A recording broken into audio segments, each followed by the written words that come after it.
Spit to the beat. Podcast. It's all about inside the music industry. Nobody do it better.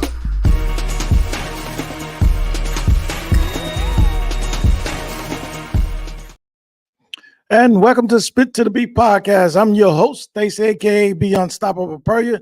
Join us right now on Facebook, but definitely go on our YouTube. We are live in full effect this evening. Got a very special guest waiting to come on the show, but go to my YouTube at Spit to the Beat, log in, sign in, hit that notification bell so you can keep up with all my latest episode, the new episode, as well as the latest one.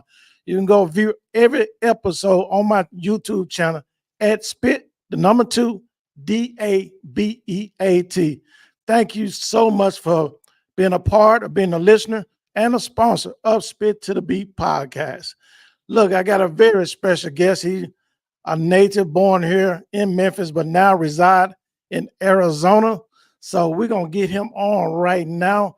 My guest this evening is Kenny Slim. Hey. Hey, what's up? What's up, man? How you doing, Stacey? I'm doing great. How you doing, brother? I am awesome, man. Highly favored, blessed and highly favored. Great. Glad to finally get you in on the podcast. I was super excited when I talked to Bob about you, and I said, man, I got to get this man on my show. So to hear all about his story in the music industry. Yes, sir. I appreciate you having me on, man. It really means a lot. Cool. Hey, give us a little detail, a little history about yourself for my audience. Kenny Slim, Memphis, Tennessee, born and raised. Over 25 years or so in the music industry. Singer, songwriter, producer, arranger, actor. Done some modeling. Just a really extensive history in entertainment overall. And I'm still here kicking, man. Still alive and well. Working on some new material. Excited about that. Excited for the people to hear it, and represent for the M-Town. You know what I mean? So, yeah. Cool. Look, let's dive right into it, man. What got you started? What was your inspiration getting into the music industry? I mean, was it from a icon that you seen on TV, or someone you grew up knowing just helped you to fall in love into the music? Well, I when I was young, you know what I mean, 10, 11, whatever, I used to just hum, you know what I mean, nothing real singing, you know what I mean. I didn't really know that I had the voice. My dad was a singer, and his dad was a singer, but I never correlated that with me. And I don't know, man, just singing around, humming around, and a couple of people noticed, hey, you got a pretty decent voice, and at this time I was in the church and whatnot. So, I was asked to join the choir. And when I joined the choir, that's when I really began to notice, my voice was special, and I began to develop it more and more, began to do solos and different things like that. And once I seen that people were like feeling my singing, then I just, I started doing some more things. So I got into talent shows and different things like that. So yeah, just early on, man, 12, 13 years old, right in that little impressionable stage, and found the love for it, and I hadn't let go. You know what I mean? So yeah. So with your transition from Memphis, let's go up, I guess, a little up age. The transition from Memphis to Arizona, how did that come about? Man, that's a big transition. I mean, we're skipping a Right. lot of space in between I Memphis. promise we're gonna come back. Yeah, okay, now so me moving out to Arizona, if I'm being completely honest and transparent with you, it was for me to say, hey, I did my music thing. I had a blast, record deals, touring, worked with a bunch of different artists, so from Tank to Adasa to, I mean, Gerald Levert, some writing and production for a lot of people. It was a pretty extensive music career. And when I moved out to Arizona, for me, at that point, I was just like, well, I'll just fall back. You know what I mean? So throughout this entire time, or as of late, for the last 10 years or so, I've been writing and producing for Warner Brothers the entire time. So I've been writing and producing for CDs and stuff that they've been releasing. So I've still been active um, doing that. And like I said, my idea was to just kind of push back and then just, write and produce and whatnot. But some cats from out here heard some of my production. They heard me singing on the hooks, and they was like, hey, what you think about if I buy this song with this hook on it? Will you come out and perform with me at these different events and blah, blah, blah? I'm like, man, cool. If I got the time, I'll do it. That turned into me working on some of the more current music that I did and working and producing with a lot of artists out here. And, just when I tried to move out here and just try to fall back and do something else, man, it came right back in my face. You know what I mean? So it's like that. It's like that divine answer is always chiming. Like, even when, not that I was trying to put it to bed, but I was like, hey, I don't have to be on the stage. You know what I mean? Yeah. If you know the music industry, if you know the music business, the money is in the writing and production. You know what I mean? When it comes to music and that kind of thing, right? Until you start working on touring and that kind of thing. But you got to get some traction and get some, some good booking gigs and get you a good song, obviously. And then you can start, eating from an artist side. So that's yeah.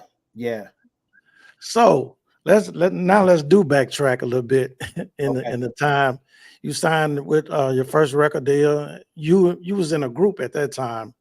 Yeah. Tell us about the group and the name of the group and the record deal that y'all signed. And how did that process go? So it was me. Well, the name of the group is Kadov. It's Kadov.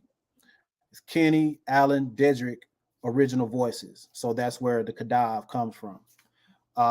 When we first started, it was 5 of us, and this was in high school. You know what I mean? So all of us met in high school, and we started doing talent shows, and we did a couple of commercials for a couple of clothing stores, and we were moving around. We were touring, doing stuff with Blackstreet and a couple of the artists that were out at the time. Okay.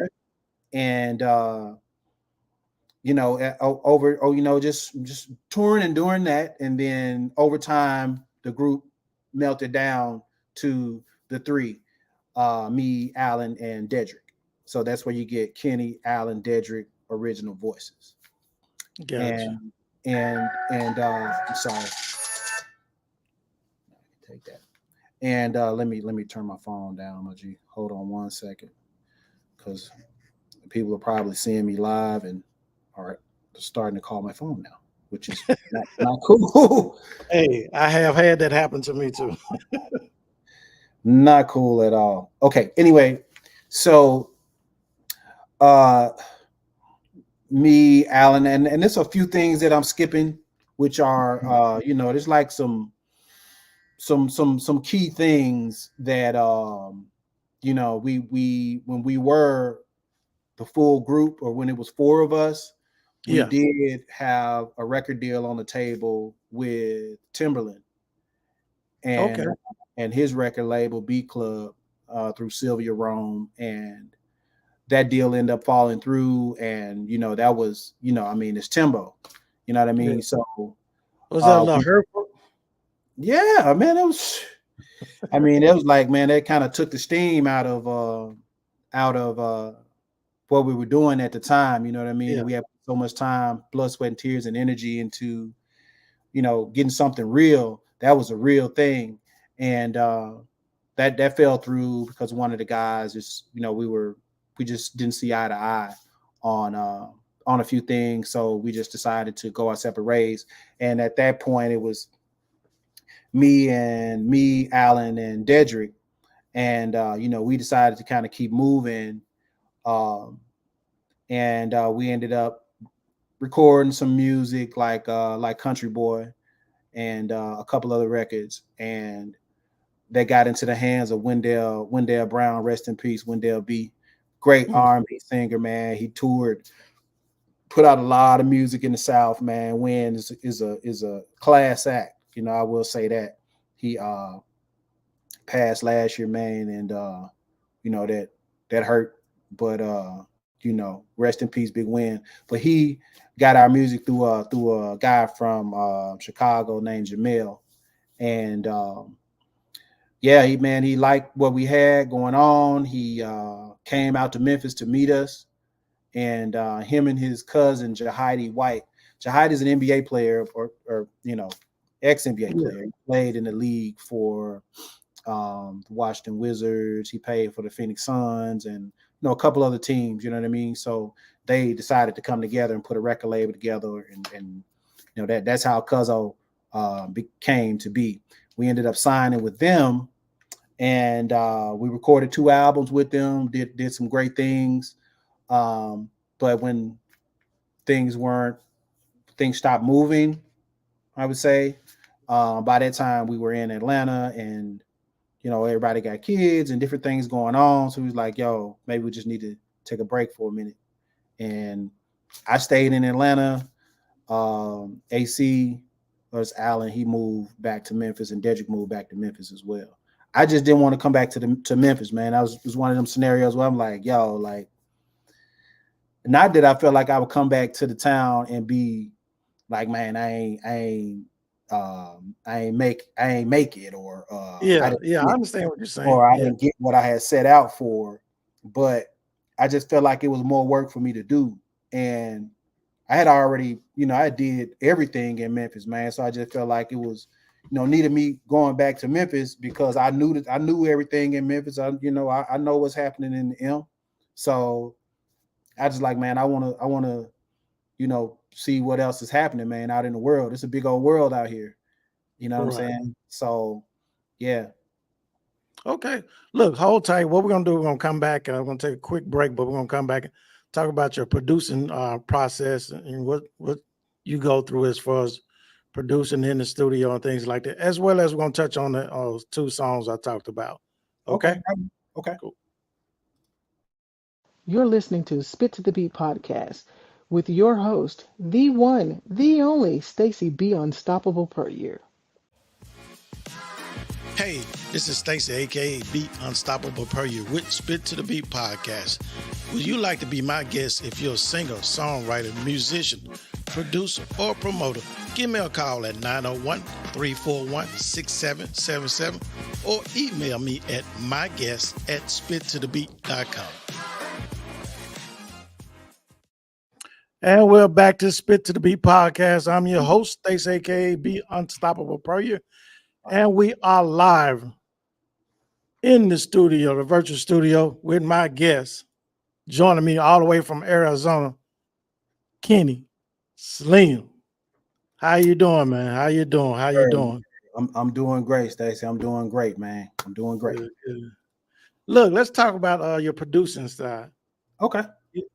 They already come in talking about we're gonna hear something tonight. Okay, yeah, we get ready to play some music.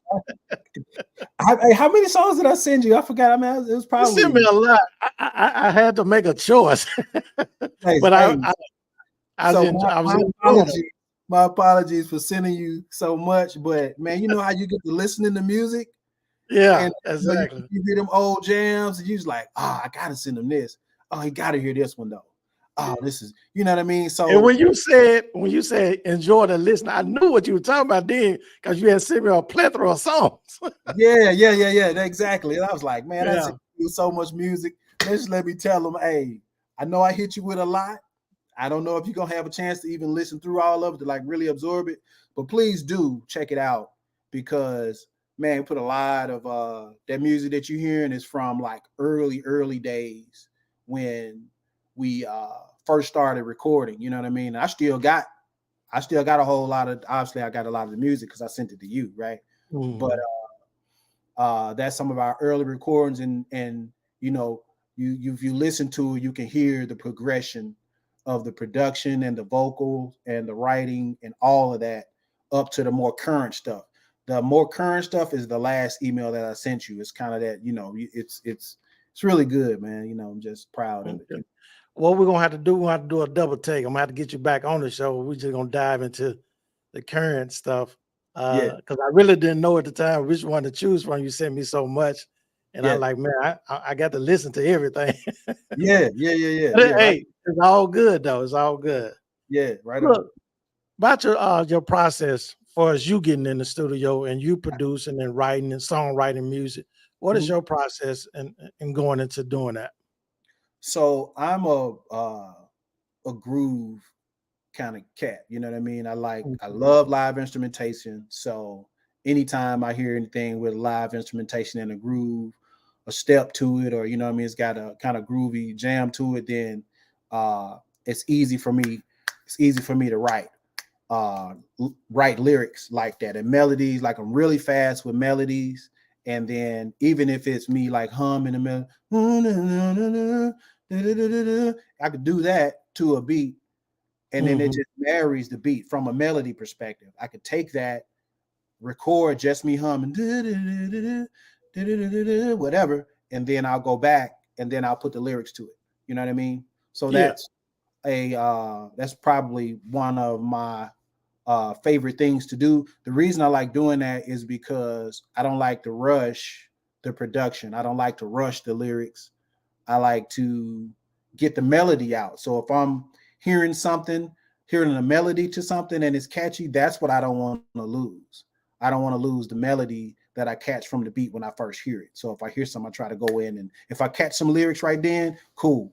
But what I don't want to lose is the groove. So if I listen to a track and I catch a groove to it, I'll pop out my phone and just, you know, hum a couple of bars or blah, blah, blah. That way I got something to work with and then build from there. Awesome. Let's check out Country Boys. Okay. Country Boys is a record that was written by me, Alan, and okay. 7 years, things ain't really changed down here. Trying to break these chains, get these shackles off my feet that's holding me down. See, it's hard to rise with all these snakes on the ground, but I keep striving, trying to hold back my tears, let down throughout my teenage years. But I'm striving real hard, and I'm staying on the grind. I'll forever be a country boy until it's my time. Trying to maintain, yeah, country boy, just trying to do our thing, yeah, country boys. Y'all listen to us sing, country boys. We just some country boys, yeah, trying to maintain, country boys, just trying to do our thing. Y'all listen to us sing, country boys. From Bill Street to Martin Luther Parker history. All right. Man, that is Man, that's bumping, man. That's bumping. You can Thank feel you, the man. soul, you can feel the vibe, you can feel the groove, you can feel everything in that, man. That's a jam that you come home. You know what I'm Yeah, saying? yeah, Yeah. Talk right about it, on, man. right on. No, hey, so man, this when we wrote this record, right? This was right after the deal didn't go through with Timberland. Okay. So, our mentality at that point, because we had been in New York, we had moved from Memphis to New York. That's how Wow. we ended up landing the deal with Timberland. And we was in New York for maybe 2 years, and New York, New Jersey, Newark, Orange, all up through there. Shout Mhm. out to Sean Hunter, Stardom Entertainment is my close guy. Still working, write and produce with him till this day. He produced a lot of records on us. Met him out there. Gerald Isaac, another killer producer in the game, did a lot of production for Joe and um, Gerald Levert and a couple other cats. Got some connects with Dre, and you know what I mean. So we did a lot of work out there, and when the deal didn't go through with Timberland, man, we like I said, that took a little steam out the sail. So we all came back to Memphis at that point, and Mhm. we were just me, Allen, and Deji was like, man, we just can't stop. You know what I mean? Like we got too Yeah. close to what we had been shooting for to just let it go. And that was the first song we wrote, man, sitting in my house and man, put that beat on and the lyrics just came. We just wanted to come just some country boys, just gutter and just from the South and just some good old country boys, man. Man, we just trying to do our thing. It's all in the lyrics. You know what I'm And saying? y'all recorded this song in New York or before y'all went to New York? Nah, we recorded this after we got back from New York. Okay. Yeah, Okay. so when we went to New York, we were doing a bunch of cover tunes and then some other records that we had, you know what I mean? Like Call the Police, Mm. Trouble Man, and them other records, some of them other records.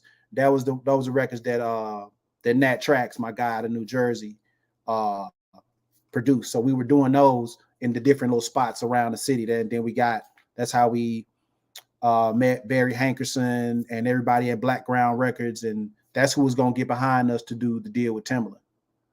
Okay. Black Ground was, that so Black Ground, you're talking about Timberland, Genuine, Aaliyah, like it was all happening right then. And yeah, so that fell through, and then we came back to Memphis, and then we wrote Country Boys just because we just wanted to get back to our roots, you know what I mean, and let everybody know, like, hey man, we the truth, you know what I mean, and regardless of anybody, how anybody feel about it, and we just want to be honest and raw about who we are and what we doing, and that's where country, that's like the essence of where it came from. Cool, cool. Let's dive right on into you just spoke of Call the Police.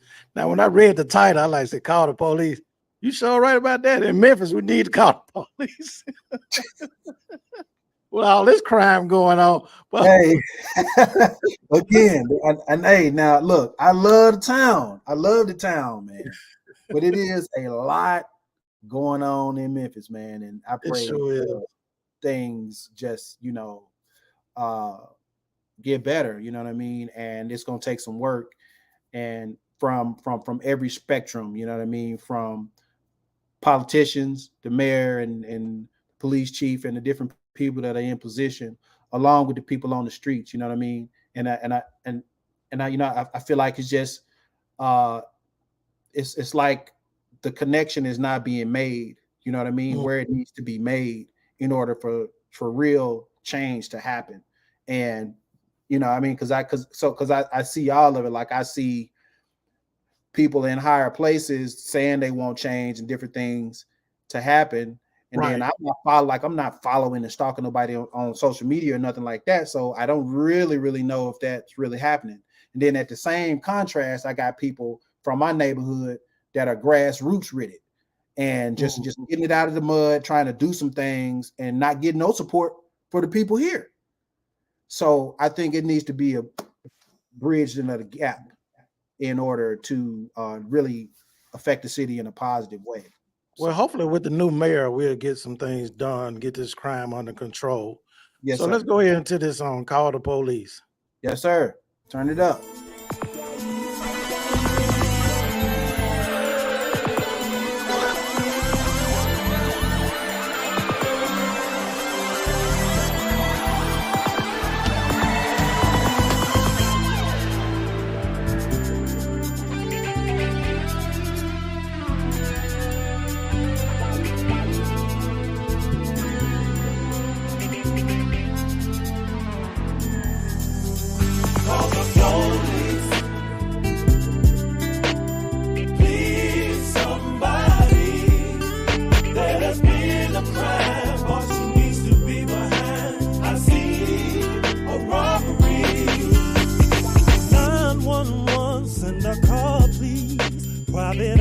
FBI, y'all got rights to read to this man and the other better half of me.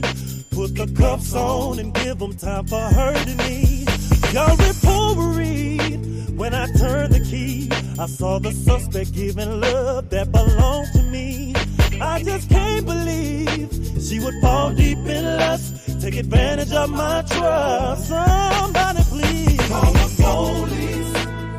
5 doesn't matter, please somebody. I need help. There's more in the crime, or she needs to be behind. I see. Please help call the police. Please somebody help me. There's been a crime, or she needs to be. Man, once again. Let's give it up for my boy, Kenny Slim, in the building, baby. Bringing the house down with these vibes, man. These soulful vibes and Yes, sir. great music, great harmony, all of that in those songs. Look, before we get into it, when I take another quick break, we're gonna come back. Okay. I'll talk a little bit about you, what you got going on, new projects, stuff like that. Okay. Okay, let's do it.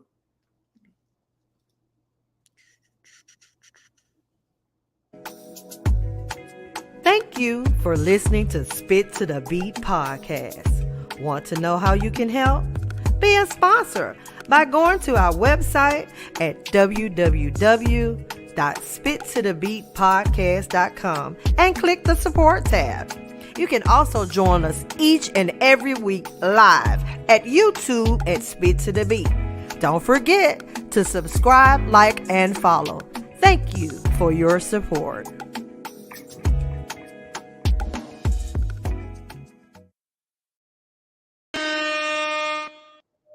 And we're back to Spit to the Beat podcast. I'm your host, Stacey, aka Be Unstoppable Prayer, and joining me virtually in the studio all the way from Arizona, my guy, R&B singer, artist, songwriter, composer, that and more, Kenny Slim. Welcome back, bro. Thank you, man. Look, Thank you. Great. Look, let's talk about what you got going on in 2024. What's the goals for the year? So, I mean, I run a business. I'm an entrepreneur. So,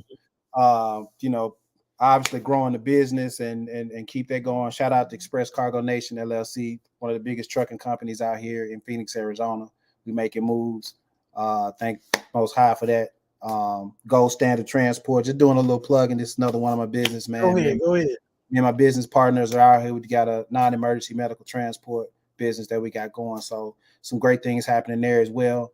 And as far as this music goes, man, I got to shout out my homegirl Visha for always being a ride or die. You know what I mean? She always been looking out. And when you and me and Visha came up in the same neighborhood together. So when you got real authentic love for people that you like really rock with, you keep the connection tight, and you just make things happen. And she reached out to me regarding some music that Bob Wimbush was putting together. He had some lyrics and an idea that he wanted to turn into a song, essentially. And Visha thought about me, and she hit me up and was like, "Hey, I got this record that Bob wants to turn into a song, see what you can do with it. And I worked on that, and I ended up coming to Memphis and then getting in the studio with Hot Rod, and Hot Rod paid me a couple of beats, and I found one that made sense to me, that just matched the lyrics that I had. So I had to finish writing. What I had was just really a skeleton. It wasn't a song formatted in no kind of way, but got that and recorded that, man. So we're excited about that record right now. Think it's gonna be a big hit, and we're gonna keep it moving from there, man. Take that, crystallize that, put it out in the streets for the people to rock to, for the clubs to jam, for the DJs to spin, for the ladies and the fellas to dance to, 2-step, 3-step, two, you know what I mean, and move from there, you know what I mean. So I can't wait to hear that one. I know Bob personally, so I can't wait to hear his song that you're gonna be that you have arranged. And are you going to be performing a song? Yeah. Okay, good. So I was wondering when you're going to get back behind the mic. I know you say you want to. No. So again, like Visha reached out to me, and she's like, "Hey, I want you to work on it." So I was like, "Okay, cool. You want me to write it or whatnot?" She was like, "Well, whatever." So when I came to Memphis, I had came out there on some business, and I was like, "Yo, since I'm in town, let's get some studio time going. I'm here. I got the song, or at least I got, like some lyrics and different things, but I really don't have a beat. Just because I didn't really have time to like produce a beat that I thought would work for it." So she contacted Hot Rod. I went to the studio with Hot Rod and then did it, man. And when I recorded like a slow version, like a more R&B version of it, and then it was good. And then we let Bob hear it, and Bob was like, "I need something that they can dance to, Ken. Give me something that they can groove to. I like what you got, but I need something that can get them on the flow." I said, "Okay." So I went back to the studio, and then was like, "Hey, Hot, play me some more beats." And then he played this one particular track that just worked, and it was easy. You know what I mean? Like I was telling you, like when you get that vibe, so when I caught the vibe from it, I was like, "Yo, that like play that." Okay. So I probably wrote the song, man. It probably took me 30 minutes to an hour to like really work out all of the lyrics. So as I was writing the lyrics, I was going into the booth and then dropping it. So once I figured out how I wanted the hook to go, I went in and dropped, stacked the hook, stacked the vocals, the harmonies, blah, blah, blah. And then come back, listen to that. Okay, cool. Then I looked at some of the lyrics Bob had, and then I took a little bit of that and then pieced that together. Okay, cool. Added to that. Okay, now put I got a sauce on it. Yeah, drop that. Do that. Then did that with the second verse, and man, by the time we turned around, a couple hours later, the song was done, and everybody was in the studio just grooving. So I was like, "Yeah, this done." Visha was like, "You got to do this." I'm like, "What you mean?" She's like, "This you." I'm like, "You weren't ready for all that." No, it wasn't again. You know what? Look. So to confirm what it is that I'm saying, like, because they know, like Visha and Hot knew that I was like, because I had been talking to them about it, like, yo, I hadn't hit the stage in a little bit. It ain't like it been years and years and years, but again, just where I was and with business and the other things I had going on, I was like, it's whatever. I'll help y'all work with it. But man, after they heard the song, even Hot was like, "Ken, you might have to come on out of retirement, man. You might have to get gone and go full throttle with this one, man, because we feel like we got some, and the way you delivered it just makes sense, bro. It's just like your vibe and the way you just made it work. It makes sense the way you at." I'm like, "All right, I'm all for it. If y'all in, I'm in. Let's do it." And then Bob once he heard that he was all in, like, "Ken, let's do this. I was like, "All right, let's go." And there you have it. Yeah, that's it. And like I said, man, the love for the music is always been there to never go away. And I guess it's just divine timing. You know what I mean? That even though it's trippy, right? Because a year ago, almost a year to the date, I had sent Bob, because I know who Bob Wimbush is, man. OG in the game, been in in the town for years and years and years, right? When I reached out to Bob, man, like a year ago. And he didn't know who I was or nothing like that, but I had hit his inbox like, Bob, what's going on? I'm so-and-so, Kenny Slim. I'm familiar with you, whatever, whatnot. I'm writing and producing. And I'm pretty sure you got something going on. If you're cooking or doing something with some artists, I'd love to be involved to some degree, whatever, let me know. You know what I'm saying? He's like, okay, cool. And then we never linked up. And once we did the song and all of that stuff, and then I guess once he checked his inbox, he was like, yo, you messaged me like a year ago. Wow. I was like, yeah, I remember that. And he was like, hey, it's about divine timing, man. It wasn't on our time, it was God's time. And, right. And hey, here we are. Man, that's amazing. Yeah. How God moves. Yeah. Yeah. Hey, yeah. You said earlier in our conversation, you talked about your going through the process when you were signing the record deal and going through all that and how it fell through. But even beyond that, you came back, you stayed with it. And even today, to me, you still with the music. I don't think you can get away from it. Like I said, either you on one side, you behind the mic, or you're in front of the mic. Some way music gonna find you, definitely, if it's your passion and it's your love. With that being said, through your trial and error, what advice will you give for young up and coming artists who trying to get their foot in the door and to avoid the pitfalls of the industry? I would say, first and foremost, be authentic. Be authentically yourself. You can't be you. I would say that. I mean, it is a copycat game that's out here, and it's enough of that. So I would say, first off, do it from the heart, do it out of love, and then the money and everything else will come behind that. Like you just said, man, if you got a passion and a real love for it, some kind of way it'll find its way back to you. That's how it got back to me. You know what I'm saying? Even years and years and years later. And like I said, I never really walked away from the game. It was just, I was like, hey, I'll write and produce because people like my writing and production. So cool, I'll do that. But even when I tried to do that and just do that, cats heard the music and was like, yo, we need you to come perform. Like, we need you. We'll pay you. You got any original material? Can you come back and do a set by yourself? Like all of that kind of stuff, right? So it was just me at that point doing it out of the love. And of course I was making some money, residual monies and different things like that, but I never stirred away from being my authentic self. So I would say to anybody that's, that's coming up and interested in doing it,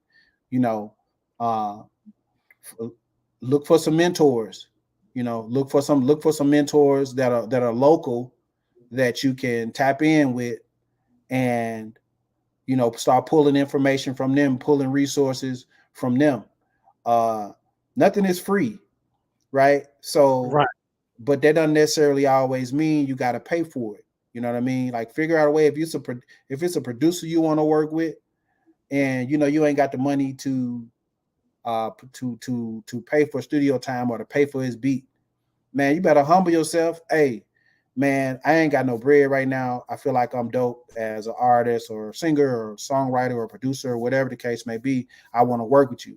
Will you allow me to just, is it anything I can do? Can I barter and trade with you? Can I come through and clean the studio up? Can I do anything to get some from you outside of it being a monetary exchange so that I can work with you? Because I like what you're doing. And then, I want to be mentored because I'm young, I'm hungry, and I want to move in the music industry. And I feel like you'll be the person that'll help me. You'll be surprised at how many people say, hey, young cat, come on, just pull up. You know what I'm saying? Right. Hey, when you get here, don't say nothing. Sit there in the corner. If I ask you to do something, that's when you're moving. Outside of that, you chill, fall back, and then just be a student and soak the game up. That's what 9 times out of 10, that's what the producer gonna say. He ain't gonna be like, bro, gone on somewhere. You know what I'm saying? Like, unless he just cold-hearted or he got so much money to where it ain't happening like that. Now, the reason I say look for your local resources, because you'd be surprised that how many of your local resources and already put work in and they already in the game. So you try to overlook them by trying to reach out to these artists that's already popping and hot and all of those kind of things. That's cool, but it be them dudes that's right there next to you that you don't know that's eating in the game and they not moving like these other dudes. They not loud. You know what I mean? They not loud. They themselves. They to themselves. They chilling, but they working. You know what I'm saying? So it takes you to be a student of the game and be authentic. And if you own it, you be creative how you want to happen. Obviously, you there? Yeah, I'm there. Yeah, I think we lost connection with you for a second. But yeah, but definitely. Go ahead now. I was saying, you can, I was saying you can definitely tap in with the people that's close. You know what I mean? I'm a fan of what do we always say? I'm a fan of the path of least resistance. Yeah. So what that means is the path of least resistance don't have a monetary value on it. You get what I'm saying? This is like, hey, what can I make happen with as little money as possible, not necessarily with as less effort, but what can I do to make it happen right now? And a lot of people are producing and recording and all of that stuff from their house. And that's fine and good. I got a pre-production studio at my crib too, but I know the equipment that I got, I know what to do with it. So that's, that's key right there. You know what I mean? My vocals are going to be crispy clean. So anywhere I send them to, you know what I mean? They're going to be like, okay, cool. I can work with Ken because at least what he send me, he is quality. It's on point. It ain't spiking. It ain't buzzing. It ain't a whole lot of stuff going on. He know what he's doing. So if you're going to do a pre-production or something at your house, just learn the equipment that you got. You don't need the most expensive. Definitely don't get the cheapest. You know what I mean? Get you some that's comparable to what everybody else is doing. And if you can't do that, at least know what you're doing with the equipment you got so that you can send the audio files and the different things accordingly. So that's just, learn the business 101 when it comes to that. From my guy, Ken and Slim, giving us valuable information to my audience and to those young artists, singer-songwriters that's trying to come up in the business. Yeah. Definitely need to hear this. Hey, before we go, what's your social media handles that people can find you? Hey, man, everything at I Am Kenny Slim. That's on Facebook, Instagram, Twitter, TikTok. Get at Bisha. It's my girl. If you're trying to book me on any kind of shows or any other podcasts or some performances or anything like that, you can hit me in the inbox. I have to DM me. But I'm ready, willing, and able to work. I'm excited for everybody to hear this music that we getting ready to drop. It's called Sensitive Love. And yeah, man. In a particular date?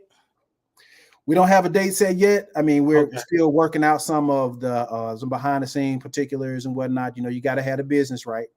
Right. So we're getting the business right and making sure that the record is tight. So when it does come out, we'll be happy with it. And so that, and then that will make sure that the public will be happy with it and we'll be good.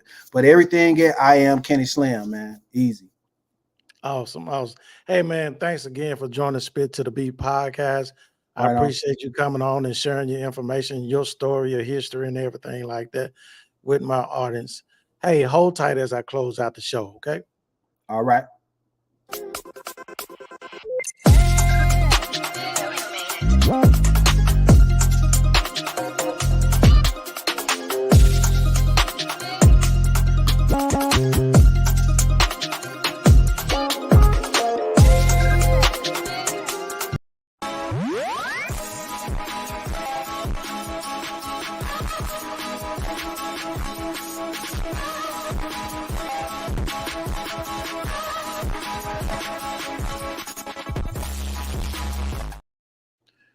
Thank you for watching Spit to the Beat podcast. Join us again for another live episode next week.